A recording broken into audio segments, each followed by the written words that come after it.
નમસ્કાર ખેડૂત મિત્રો, આજે આપણે માહિતી મેળવવાના છીએ. હાલ તમામ યોજનાઓના ફોર્મ શરૂ છે, તો આ ફોર્મની અંદર તમને કઈ યોજનાની અંદર કેટલી સબસિડી મળે તેની માહિતી આપણે કરવાના છે. એ પણ ડાયરેક્ટ વેબસાઇટની અંદર જોઈએ. મિત્રો, આપણે આવી શકીએ છીએ ગૂગલની અંદર.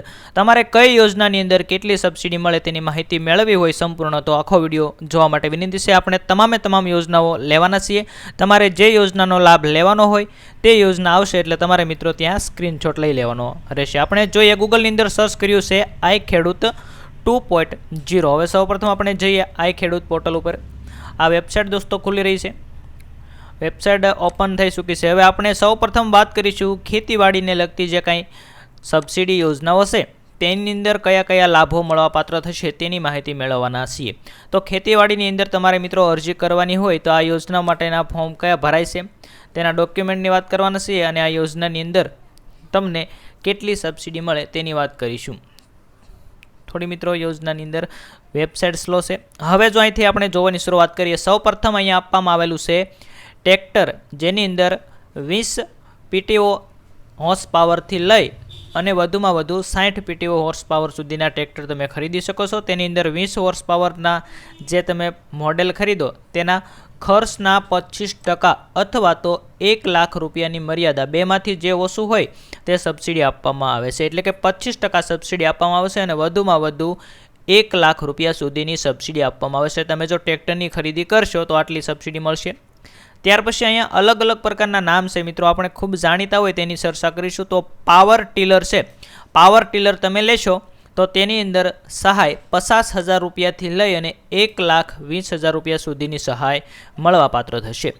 ત્યાર પછી વહીલ હો, જેને આંતરખેડાણનું સાધન કહેવામાં આવે છે, વહીલ હો, જેની અંદર તમને 1,000 રૂપિયાથી લઈ અને 1,200 રૂપિયાની સહાય આપવામાં આવે છે. વાત કરીશું પશુ સંચાલિત વાવણીઓ. મિત્રો, વાવણીઓ તમારે ખરીદવો હોય ખેડૂત મિત્રોને, તો પશુ સંચાલિત વાવણીઓ ખરીદશો તો તેની અંદર સહાય છે તે 8,000 રૂપિયાથી લઈ અને 10,000 રૂપિયા મળવાપાત્ર થશે. તો આ તમામ યોજનાના ફોર્મ હાલ શરૂ છે દોસ્તો. 27 તારીખથી શરૂઆત થઈ ચૂકી છે અને આવનારી 26 તારીખ છે ચોથા મહિનાની, 26 એપ્રિલ 2026ના રોજ તમામ યોજનાના ફોર્મ પૂર્ણ થઈ જશે. ખાસ ઉતાવળ કરવાની નથી મિત્રો, અત્યારે વેબસાઇટ થોડી સ્લો હાલે છે, તો તમારે વહેલી તકે ફોર્મ ભરી દેવું એવું નથી. આ વખતે વહેલા તે પહેલાંના ધોરણે નથી, પરંતુ વેબસાઇટ થોડીક સ્પીડથી હાલે ત્યારે ફોર્મ ભરી દેવાના. વધારે પૈસા આપીને અત્યારે મિત્રો ફોર્મ ભરવા માટે ખોટા ધક્કા ખાવા નહીં. 2-3 દિવસ રાહ જુઓ એટલે વેબસાઇટ કમ્પ્લીટ શરૂ થઈ જશે. ત્યાર પછી પાક સંગ્રહ સ્ટ્રક્ચર ગોડાઉન. તમારે મિત્રો ઘરે પાક સંગ્રહ કરવા માટેનું ગોડાઉન બનાવવું હોય તો તેના કુલ ખર્ચના 50% અથવા તો વધુમાં વધુ 1 લાખ રૂપિયા, બેમાંથી જે ઓછું હોય તે આપવામાં આવશે. એટલે કે તમને 1 લાખ રૂપિયા સુધીની સબસિડી મળશે 50% લેખે. ત્યાર પછી વાત કરીએ પાક સંરક્ષણ સાધનો, જે પાવર સંચાલિત, જેને આપણે ઝટકા મશીન કહીએ છીએ. પાક સંરક્ષણ સાધનો પાવર સંચાલિત, તો જેની અંદર સહાય ધોરણ એમાં GR2 સામાન્ય ખેડૂતો માટે પાવર મશીનથી ચાલતા સાધન પર સાધનની કિંમતના 50% અથવા તો 3,000, બેમાંથી જે ઓછું હોય તે ખાતા દીઠ વધુમાં વધુ 1 નંગ આપવામાં આવશે. આની અંદર ઘણી બધી દોસ્તો માહિતી આપવામાં આવી છે. અલગ અલગ કેટેગરીને અલગ અલગ પ્રમાણમાં સબસિડી આપવામાં આવે છે. તો 50% સબસિડી અહીં તમારે ખાસ ધ્યાન રાખવાની છે. ત્યાર પછી વાત કરીએ તો કે બેલર, જેને ટ્રેક્ટર સંચાલિત ગાંસડી બાંધવાનું સાધન કહેવામાં આવે છે. તેની અંદર તમારે સહાય લેવી હોય તો 1,60,000 રૂપિયાથી લઈ અને 9,90,000 રૂપિયા સુધીની સબસિડી મળવાપાત્ર થવાની છે દોસ્તો. આની અંદર ખૂબ સારી એવી સબસિડી મળે છે, પરંતુ આ ગાંસડી બાંધવાનું જે સાધન છે તે ખૂબ મોંઘું આવતું હોય છે. ત્યાર પછી રેઝ બેલ્ડ પ્લાન્ટર, જેની અંદર સહાય 20,000 રૂપિયાથી લઈ અને 83,000 રૂપિયા છે. ત્યાર પછી રોટરી પાવર ડીલર, જેની અંદર સહાય રૂપિયા 50,400થી લઈને 63,000 રૂપિયા છે.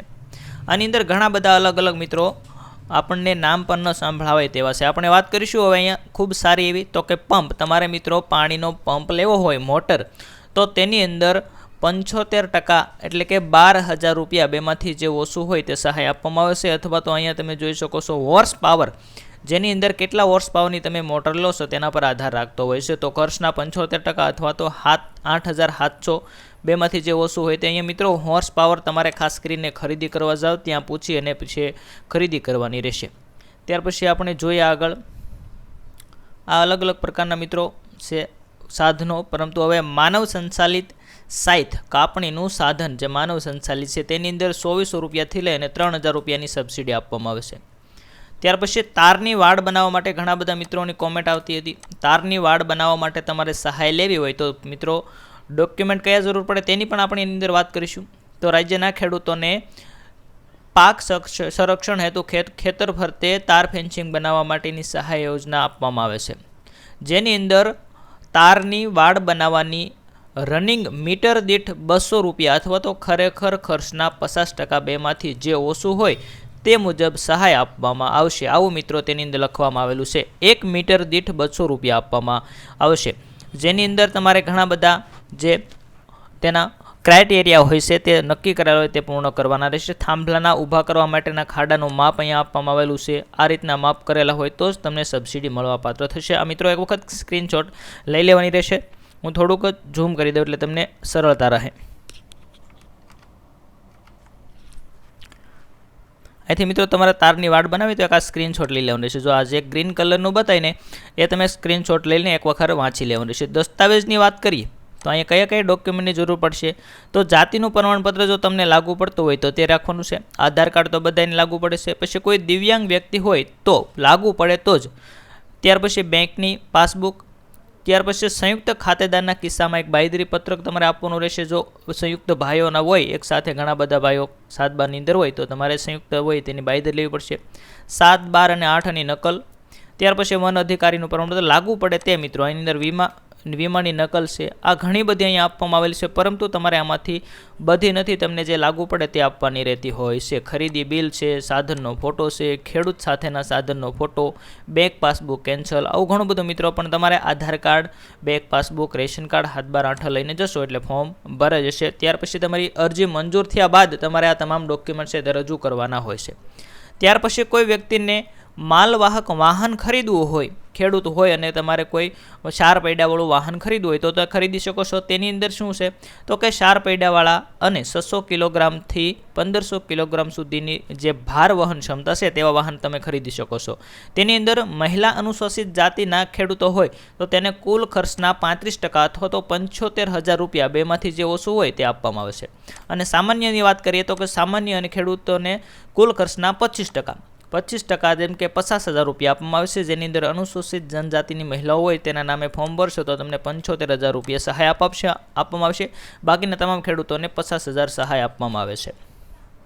ત્યાર પછી વાત કરીશું તમામ યોજનાના ફોર્મ છે તે 26/4/2026ના રોજ પૂર્ણ થાય છે. દોસ્તો યાદ રાખજો. હવે ટ્રેક્ટર ટેલરની વાત કરીએ. ટ્રેક્ટર ટેલર જે લારી છે તેની અંદર 20% સબસિડી આપવામાં આવશે, એટલે કે 30,000 બેમાંથી જે ઓછું હોય તે આપવામાં આવશે. તો 20% સબસિડી અથવા તો 30,000 તમને આપવામાં આવશે. ત્યાર પછી આપણે વાત કરીએ વાવણિયા. તમારે વાવણિયો લેવો હોય, તમામ પ્રકારના વાવણિયા, તો વાવણિયાની અંદર 13,500થી લઈ અને 75,000 તમે ખરીદી કરો તેના પર આધાર રહેશે. જેવો તેનો ભાવ હશે તેની પ્રમાણે આપવામાં આવશે. 13,600 રૂપિયાથી શરૂ થશે અને 75,000 રૂપિયા સુધી સબસિડી આપવામાં આવશે. હવે સોલાર પાવર યુનિટ કીટ. તમારે સોલાર પાવર યુનિટ કીટ લેવી હોય તો આ યોજના હેઠળ તમને 50% અથવા તો 15,000 બેમાંથી જે ઓછું હોય તે આપવામાં આવે છે. Solar power unit kit. હવે આપણે આગળ જોઈએ મિત્રો. ઉપયોગી થાય તેવી માહિતી આપણે જોવાના છીએ. તમામ જોઈશું તો વિડીયો ખૂબ લાંબો થશે. હવે જો તમારે તાડપત્રી લેવી હોય મિત્રો, તાડપત્રી, તો તાડપત્રી છે તે 1250 રૂપિયા બેમાંથી જે ઓછું હોય તે આપવામાં આવશે. કિંમતના 50% અથવા તો વધુમાં વધુ તમને 1250 રૂપિયા સુધીમાં તાડપત્રી મળી જતી હોય છે. ખાતા દીઠ વધુમાં વધુ 2 નંગ આપવામાં આવશે. એક ખાતા દીઠ 2 નંગ આપવામાં આવે છે. હવે પાવર થ્રેશર, કોઈને મિત્રો થ્રેશર ખરીદવું હોય તો થ્રેશરની પણ સબસિડી છે. તેની અંદર સહાય ધોરણ છે 30,400થી લઈને 2,25,000 સુધીની સહાય આપવામાં આવે છે. તો આની અંદર તમે જે કંપનીનું ખરીદશો જેની અંદર ભાવ પ્રમાણે તમને આપવામાં આવશે. હવે આગળ વધીએ આપણે મિત્રો. ખાસ ઉપયોગી થાય તેવું સ્માર્ટફોનની ખરીદી પર સહાય. તમારે મિત્રો મોબાઈલ લેવો હોય, ખેડૂત કોઈ વ્યક્તિ છે અને મોબાઈલ લેવો હોય તો પણ તે ફોર્મ ભરી શકે છે. અહીંયા માહિતી આપવામાં આવેલી નથી, પરંતુ આપણે અહીંયા વધુ માહિતીમાં જોઈએ તો સ્માર્ટફોનની ખરીદી પર તમને છે તે કેટલી સહાય આપવામાં આવે છે તો 40% અથવા તો યુનિટ પ્રાઇસ મેક્સિમમ 6,000 રૂપિયા. તમે કોઈ પણ મોબાઈલ ખરીદશો તમને વધુમાં વધુ 6,000 રૂપિયાની સહાય આપવામાં આવશે. તો દોસ્તો આ વિડીયો તમને પસંદ આવ્યો તો દોસ્તો લાઈક કરી દેજો, ચેનલને સબસ્ક્રાઈબ કરી દેજો. આપણે આવતા વિડીયોની અંદર વાત કરીશું હવે પશુપાલન વિભાગની અંદર કયા કયા યોજના છે અને કયા કેટલા લાભ મળે છે તેની માહિતી. ફરી મળશું દોસ્તો વિડીયો સાથે.